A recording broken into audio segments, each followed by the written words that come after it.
तमिलनाडु की राजनीति में एक ऐसा दावा सामने आया है जिसने सबका ध्यान खींच लिया है। आरोप है कि मुख्यमंत्री थलापति विजय की सरकार को गिराने के लिए करोड़ों रुपए का खेल रचा गया है। कुछ लोगों ने विधायकों को भारी रकम का लालच देकर सत्ता का खेल बदलने की कोशिश की है। अब सवाल ये है कि आखिर ये लोग कौन थे, उनका मकसद क्या था? क्या सच में सरकार गिराने की कोई बड़ी साजिश थी? 3 लोगों की गिरफ्तारियां हो चुकी हैं। पूरा मामला गंभीर है। आइए शुरुआत से आसान भाषा में सब कुछ समझते हैं कि आखिर क्या हुआ है। पूरा विवाद तमिलगा वेत्री कड़गम यानी टीवीके पार्टी से जुड़ा हुआ है। ये पार्टी फिल्म अभिनेता थलापति विजय की है। हाल ही में ये पार्टी सत्ता में आई है। पार्टी का आरोप है कि कुछ लोग मिलकर उनकी सरकार को कमजोर करने की योजना बना रहे थे। योजना का मुख्य हिस्सा था टीवीके के करीब 15 विधायकों को तोड़ना। अगर ये विधायक इस्तीफा दे देते हैं या सरकार के खिलाफ चले जाते तो विधानसभा में बहुमत कम हो सकता था, सरकार पर संकट आ सकता था। हालांकि ये सब टीवीके का दावा है। असली सच जांच के बाद ही पता चल पाएगा।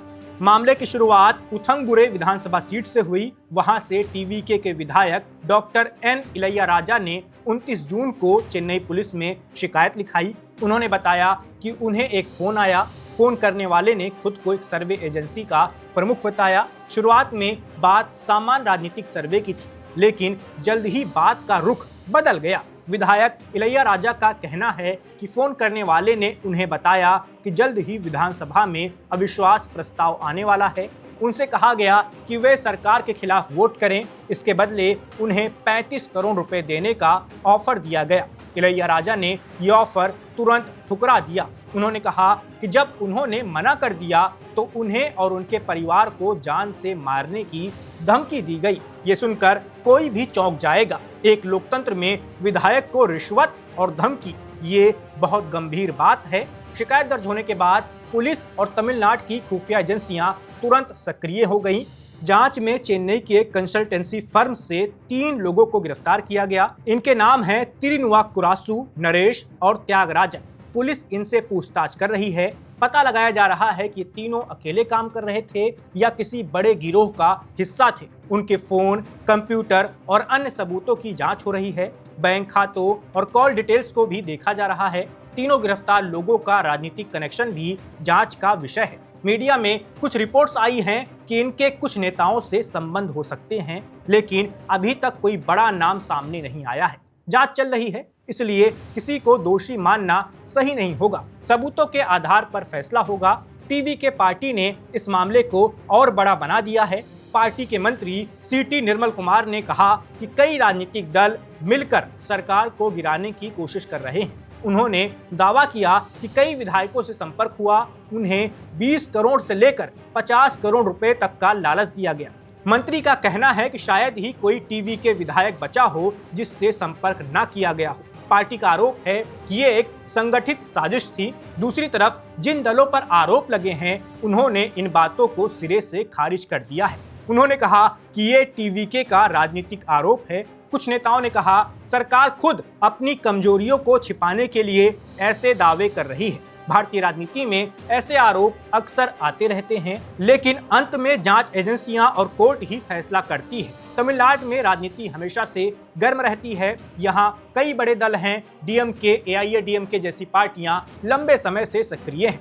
थलापति विजय की टीवीके नई पार्टी है, लेकिन तेजी से आगे बढ़ी है। सत्ता में आने के बाद विपक्षी दलों की नजर सरकार पर है। ऐसे में सरकार गिराने की कोशिश का आरोप गंभीर है। अगर सच हुआ तो लोकतंत्र पर हमला माना जाएगा। अगर आरोप गलत निकले तो टीवीके की छवि खराब हो सकती है। भारतीय राजनीति में विधायकों को तोड़ने की घटनाएं नई नहीं हैं। कई राज्यों में सरकारें गिराई गई हैं। हॉर्स ट्रेडिंग जैसे शब्द भी इसी से आया है। मतलब विधायकों को पैसे या पद का लालच देकर अपनी तरफ करना। कुछ साल पहले कर्नाटक, महाराष्ट्र, मध्य प्रदेश जैसी जगहों पर ऐसी खबरें आई थीं। कभी कभी विधायक पार्टी छोड़ देते हैं, कभी समर्थन वापस ले लेते हैं। लेकिन संविधान में दल बदल कानून है। 10वीं अनुसूची के तहत अगर विधायक अपनी पार्टी के खिलाफ जाता है तो उसकी सदस्यता चली जा सकती है। फिर भी साजिशें रची जाती हैं। इस मामले में भी यही सवाल है, क्या सच में 15 विधायकों को तोड़ने की कोशिश हुई? 35 करोड़ रुपए का ऑफर कितना सच है? क्या सिर्फ 3 लोग थे या फिर पर्दे के पीछे कोई बड़ा नेता भी था? पुलिस को इन सवालों के जवाब ढूंढने हैं। जांच एजेंसियां अब और गहराई में जा रही हैं। गिरफ्तार लोगों से लगातार पूछताछ हो रही है। उनके फोन में सेव किए गए नंबर, मैसेज और व्हाट्सएप चैट देखे जा रहे हैं। अगर कोई पैसे का लेन देन हुआ तो बैंक रिकॉर्ड बता ही देगा। अगर कोई बड़ा नेटवर्क निकला तो और गिरफ्तारियां हो सकती हैं। लेकिन अगर सबूत कमजोर निकले तो केस कमजोर पड़ सकता है। इस पूरे मामले का राजनीतिक असर भी बहुत बड़ा है। तमिलनाडु में अगले चुनाव की तैयारियां चल रही होंगी। अभी हाल ही में चुनाव खत्म हुआ है।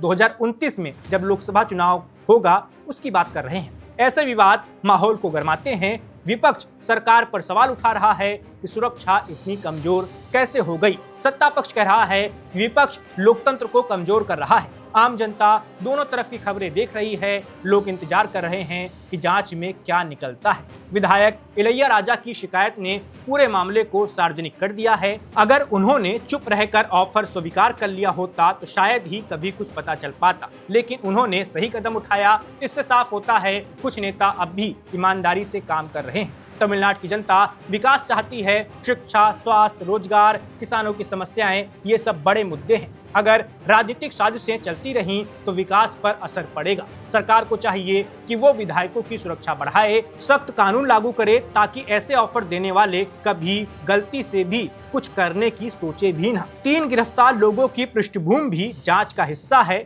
ये सब जो फर्म चलाते थे वो क्या थी, उसका राजनीतिक सर्वे का जो काम था वो कैसे होता था, ये सब कुछ जांच का विषय है। अगर सच में कोई साजिश निकलकर सामने आती है और आरोप सच साबित होते हैं तो उन्हें कड़ी सजा भी मिलनी चाहिए। अब सवाल ये है, क्या और विधायकों को ऐसे ऑफर मिले थे? क्या उन्होंने रिपोर्ट दर्ज कराई है? क्या पीछे कोई राजनीतिक दुश्मनी है?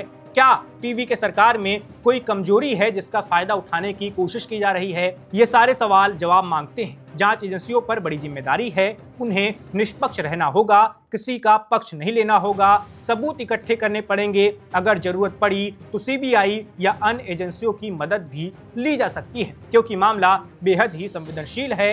भारतीय लोकतंत्र मजबूत है लेकिन इसमें कमजोरियां भी हैं। पैसे का खेल कभी कभी सत्ता बदल देता है, इसलिए पारदर्शिता जरूरी है। विधायकों को संपर्क करने वालों का रिकॉर्ड रखा जाना चाहिए। फोन कॉल्स की निगरानी होनी चाहिए। इस घटना से एक अच्छी बात निकली है। टीवीके के विधायक ने साहस दिखाया, उन्होंने पैसे का लालच ठुकराया। ऐसे उदाहरण युवा नेताओं को प्रेरित करेंगे। राजनीति को साफ रखने की जरूरत है। फिलहाल पूरा तमिलनाडु इस मामले पर नजर रखे हुए है। हर नई खबर पर चर्चा हो रही है। तीनों आरोपियों की कोर्ट में पेशी होगी, जमानत की लड़ाई भी होगी। सब कुछ आने वाले दिनों में पता चल पाएगा। बता दें कि तमिलनाडु में जो नई सरकार बनी है उसमें विजय की पार्टी के पास खुद का बहुमत नहीं है। उन्होंने कई सारे छोटे छोटे दलों का समर्थन लिया है, इसलिए बीच बीच में उनके सरकार के अस्थिर होने या गिरने की खबर आती रहती है, भविष्य में भी आती रहेगी। Subscribe to One India and never miss an update. Download the One India app now.